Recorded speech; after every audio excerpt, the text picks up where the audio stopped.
I have over 5,400 hours streamed of Escape from Tarkov, over 6,500 played.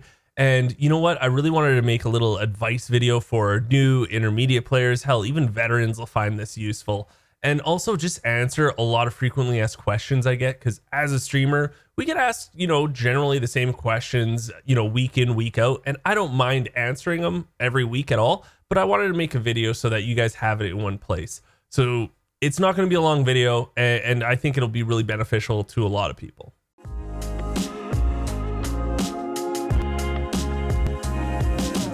One of the most common questions I get asked is, what map is the best to make the most amount of rubles on? And I know you guys want me to just have a definitive answer. You guys want me to say either like Shoreline, it's Labs, it's this map, it's Interchange. To be honest though, it's so much easier. The answer is right underneath your nose, and that is whatever map you know the best, because that's the way it goes. And I'm just going to show you examples here. Here's Reserve, obviously really good map, but look at all the loot, right? Every map, I'm going to tell you this right now, every single map except for Factory, you can make millions of rubles per run. If you know that map better than someone else, you're going to find more loot. Look at Shoreline, right? Look at how much loot's on Shoreline. Customs, look at how much loot's on Customs. Woods, even Woods. This map used to be a joke. Everyone would make fun of this map being like, oh, Woods, there's nothing to do but just PvP. There's nothing to do on that map. And now since they added the north side, this is like a go-to for people to make money, honestly. Now look at Interchange. Look at how packed. This is what I'm talking about, guys. Every map has the chance for you to make millions of rubles per run. It all just matters on whether or not you know the map. Because if you know like these weird areas that loot can spawn, especially like, let's take for instance parking garage. No one ever hits parking garage on Interchange. And I'm sorry to let the cat out of the bag here, because I know some of you guys do this run, but look at this. Look at how many places you can loot down. Look at how many weapon boxes there are. Grenade boxes, weapon boxes, duffel bags, weapon box. Like, look at all this. This is untapped all the time whenever you're going into raid. And that's what I mean. Like, if you know Customs like the back of your hand, Customs is a map that is going to make you the most money. If you know Shortlets, I know it's not the answer that most people want. Most people just want me to tell you Interchange is the easiest map to make money, Shoreline. But you know what? It's just whatever map you know the best, and I really do stick by that. One of the biggest questions I get asked is when someone finds, say a red key card or the Marin key or something, a key that only gets put up on the flea market for a barter and not for rubles. And they always ask, hey Geeks, what should I put up for it? What can I get for it? Well, my piece of advice is this, filter by item for that key and then look at the barters. So let's take, for example, we're going to look at this house. Okay. So I want to learn Lighthouse. Hillside house key sounds like a great barter for me. Okay, instead of putting it up for this right away, what I would do is I would take these people's names down right here and see if they sell, because as you can see, there's 9 hours still left, 10 hours, 11 hours, 11 hours. And you don't want to waste, your money by putting it up on the flea market and it not selling, and then you waste that tax. So what I would do is I would just write these guys' names down, and then, maybe before bed, you kind of go look and you're like, did it sell? And if these are gone, or at least half of them are gone, you're like, okay, I could probably get this. But another thing to look at is all these red right here. Look at all this red right here. So they want a green key card. They want a green key card, dorms marked plus house key plus dorms.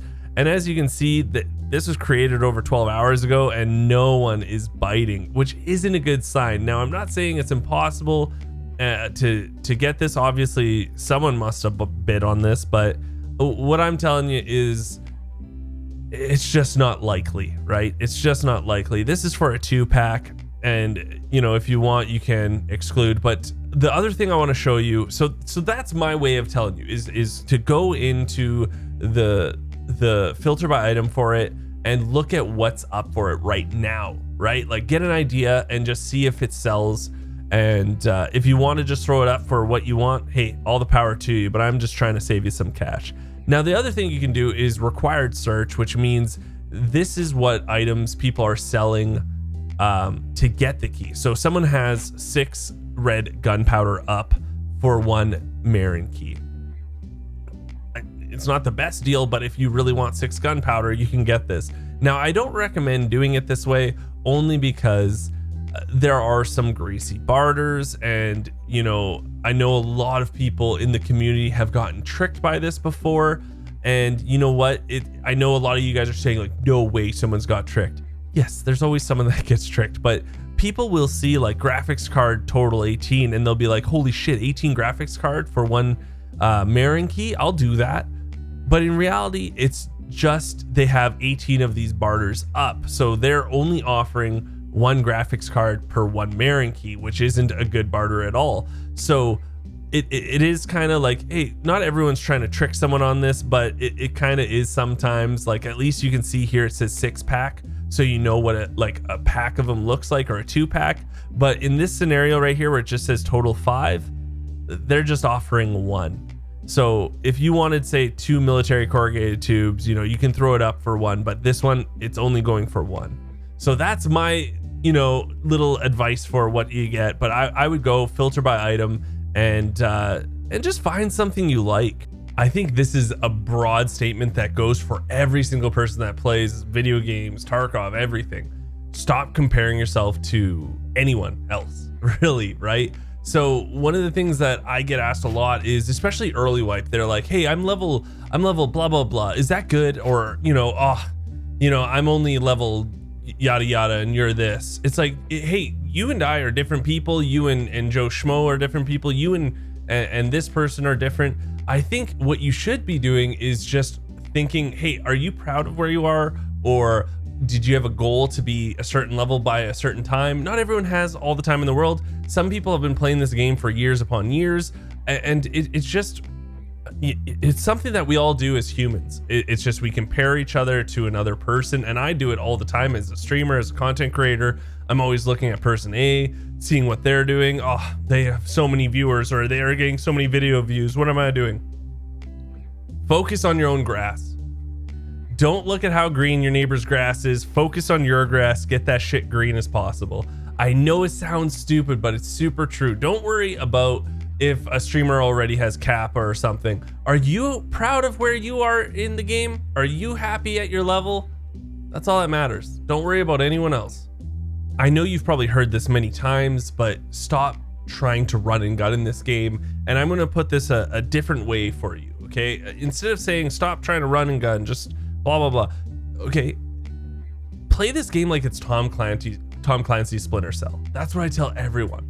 Okay, especially if you're newer. I know you're watching your top favorite streamers like Willers or Landmark, and you're watching them run around and just kaplowy people so fast and so easily, but they've been playing this game for years, have thousands of hours under the belt, and they can do that stuff. They know every mechanic in the game. They know how every gun handles. They know so many things that you don't.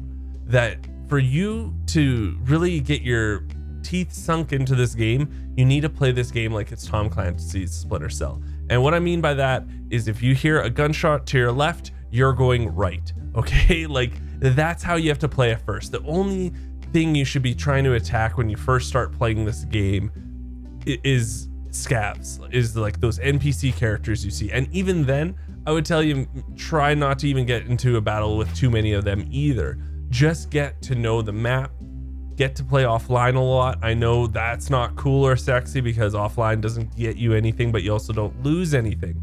But you know, my biggest advice is just play this game like it's a stealth game, like it's a stealth action game, and just, you know, take pride that, oh, I didn't even get heard once or something. And I know a lot of people are gonna be like, but that's rat mentality, geeks. I'm a Chad.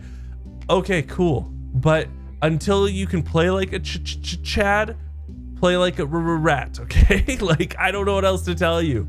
I know it like, that's what one thing I honestly hate is the rat and the Chad whole thing, because it feels like at first it was this really funny meme and everyone joked about it, and now it's just like it's written in stone. You either have to be this or that, or, you know, if you're listening for a second, now you're a rat. You know, it's so funny how the community is sometimes. Just play the game to survive, though. It's a survival game first. Remember that. So play this game slow, and then eventually you can start, you know, chasing down shots and try to mow people down. I didn't want to add this one because a lot of people are going to have their thoughts, and I'm really hesitant, but I'm going to add it because I feel like it has to be said. And you know what? I think a old man boy from Canada needs to tell you, not every single person is a cheater in this game. I don't know how many times I've talked to people in Twitch chat and they've been like, I just died to a cheater 4 raids in a row. It's like, holy crap, you might have the worst luck I've ever heard, because like, I die to cheaters, don't get me wrong. I know enough in this game where I'm like, oh, that's an obvious cheater. But also, a lot of times I'm like, oh, that could have been desync, that could have been netcode, that could have been them hearing audio that I didn't hear. Like, I've killed people that I know I got reported once I killed them because they're like, how did they hear me? And the audio is just scuffed, or, you know, like I just had peeker's advantage, or they had peeker's advantage, or like there's so many things. The game's not perfect. Let's admit that, right? The game's not perfect. And sometimes people just get lucky shots that can look like cheats. And I know sometimes you'll see a floating man. Yes, that's a cheater. Like, there's obvious cheats for sure, but for you to die, like, all week I was dying to cheaters. I hear that all week. I'm dying to, I change your servers. Like, if that's happening, you better change your servers. Like, after I ran into like 2 cheaters, I'd be changing my servers as soon as possible. But like, I don't see that many cheaters in this game. I know there are there. Don't get me wrong. I know there are cheaters, but like, for you to run into that many all the time, you might just be bad. I hate to say it. You might just be bad. Just deal with it. I'm sorry. Stop playing so aggressive. This goes back to what I just said prior. Start playing a little slower. I don't know, eh? I just don't know. I'm sorry. Okay, my last bit of advice here is something that you hear all the time, but you're gonna die a shit ton. Okay, you're gonna die a metric shit ton, and just realize that the first 2 wipes, you're just gonna lose over and over again, and who cares, because you're learning the game. But I will tell you this is the coolest thing I think in Tarkov, is that you will notice yourself getting better and better and better. And I think that is by far the best thing in any video game, is when you see yourself getting better and better, and you're surviving a little more, you're getting a little more confident, you can see yourself gaining those levels, surviving more raids. You will notice that in Tarkov, and it's more obvious than, I would say, almost 90% of other games, is how you notice your progression. And I think that is something so cool, so unique to Tarkov. But at first you are going to die, and just smile, man. I know even I need to listen to myself sometimes. It's part of the game. You're going to have good weeks and you're going to have bad weeks. Like, some weeks I'm like, holy crap, I can't, like, I don't even know where I'm going to put all this loot that I just grabbed. And then some weeks I'm like, hey, where did all my loot go? You know, it's just how it goes. In the end of the day, I love this game. I really do love this game, and I want you to love it too. And if you got anything from this video, just know that this game is a cruel mistress, but I promise you that the reward you get from getting better at this game, there's no better feeling than any other game. So thank you so much for watching this video. I hope you enjoyed it. I do want to just say, you know, I hope you continue on this journey. I know it's tough when you're first starting out Tarkov, but I promise you it will get better.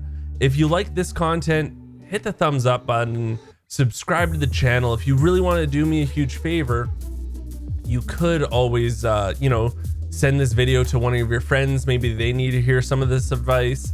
And yeah, other than that, I just want to say thank you guys. So until next time, I'll talk to everyone later.